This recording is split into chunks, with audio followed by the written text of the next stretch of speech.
Shalom. Hari ini kita akan renungkan kitab 1 Samuel pasal 10. Teksnya ayat 1 sampai 16. Dan sudah dibagi dua paragraf. Paragraf yang pertama ayat 1 sampai 8. Samuel menuangkan minyak ke atas kepala Saul sebagai raja atas umatnya Israel dan menjelaskan tentang tanda-tanda yang dia akan mengalami. Paragraf yang kedua ayat 9 sampai 16. Saul turut kepenuhan roh seperti nabi-nabi di Gilbea. Dia bernubuat bersama-sama dengan nabi-nabi. Kesimpulannya, pada saat itu Samuel menuangkan minyak ke atas kepala Saul dan berkata, "Bukanlah Tuhan telah mengurapi engkau menjadi raja atas umatnya Israel?" Kemudian Samuel menjelaskan tentang tanda-tanda yang Saul akan mengalami. Pertama, Saul akan ditemui oleh 3 orang laki-laki yang naik menghadap Allah di Betel.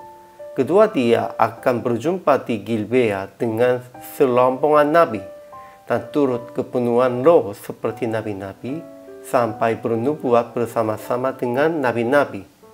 Saul mengalami semua hal itu dan pulang. Ajaran tentang Allahnya. Pertama, Tuhan perintahkan kepada Samuel akan mengurapi Saul supaya menjadi raja atas umatnya Israel. Itu berdasarkan pilihan Tuhan.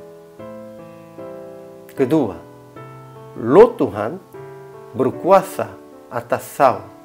Jadi dia kepenuhan bersama-sama dengan nabi-nabi dan berubah menjadi manusia lain seperti nabi.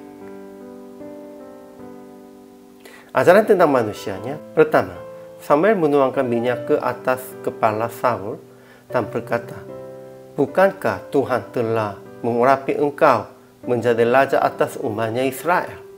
Kemudian Samuel menjelaskan tentang tanda-tanda yang Saul akan mengalami dan berkata, "Apabila tanda-tanda ini terjadi kepadamu, lakukanlah apa saja yang didapat oleh tanganmu, sebab Allah menyertai engkau."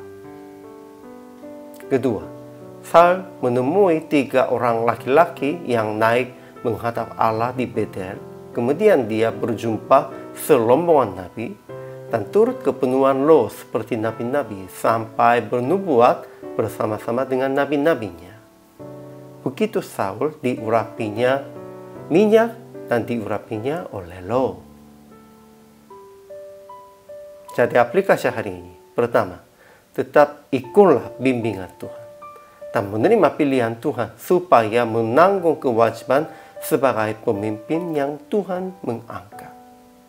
Ya, ada banyak kesulitan, ada banyak tantangan, tetapi kalau kita sudah tahu pilihan Tuhan, harus menerima dan harus mengikutinya bimbingannya.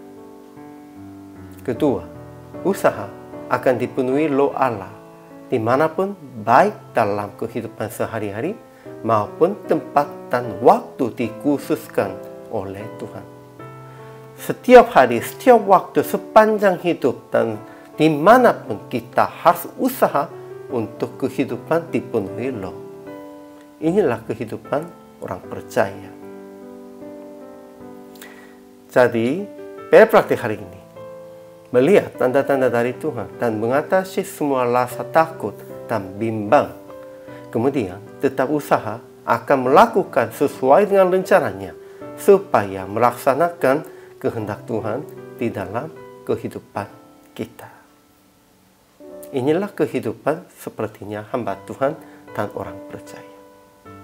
Hari ini juga selama melayani, Tuhan Yesus memberkati.